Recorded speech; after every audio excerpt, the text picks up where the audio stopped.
The older members of Freemasonry seem to be extremely stuck in the old way of doing things. And the younger members are more fluid. They approach life and Masonry in a different manner. They look at things differently.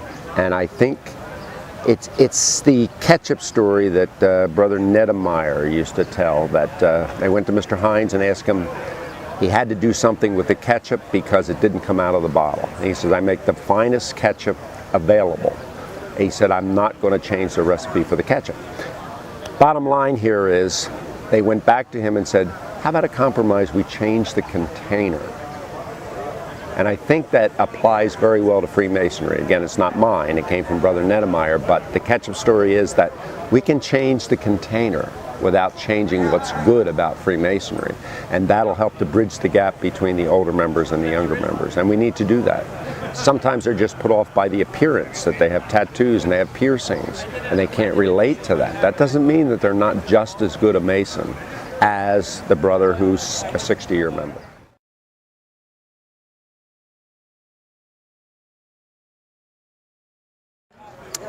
The benefits of technology are obvious, that young people are connected from the time they're 4 or 5 years old on, and they are readily accepting of the technology, the Facebook, the Twitter. It works for them. And I don't see anything wrong with it as long as it's regulated and you remember friendly counsel and handle yourself as a Mason on those sites. However, one of the biggest challenges to that is us dinosaurs. We have a hard time with that technology, and it's going to be difficult for us to make the adjustment as older Masons. But I think it has a place. I think it'll be very useful in the future with our young people, and maybe a few of us old timers will catch on eventually.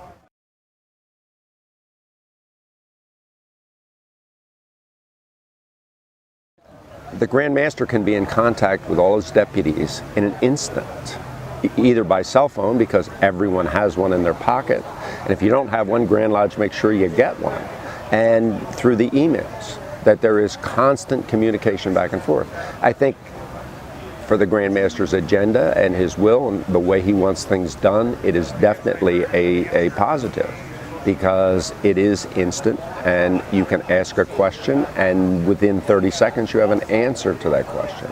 I think it is definitely an improvement. I guess through mail and telephone calls years ago it was maybe done, but we are very, very efficient at it now.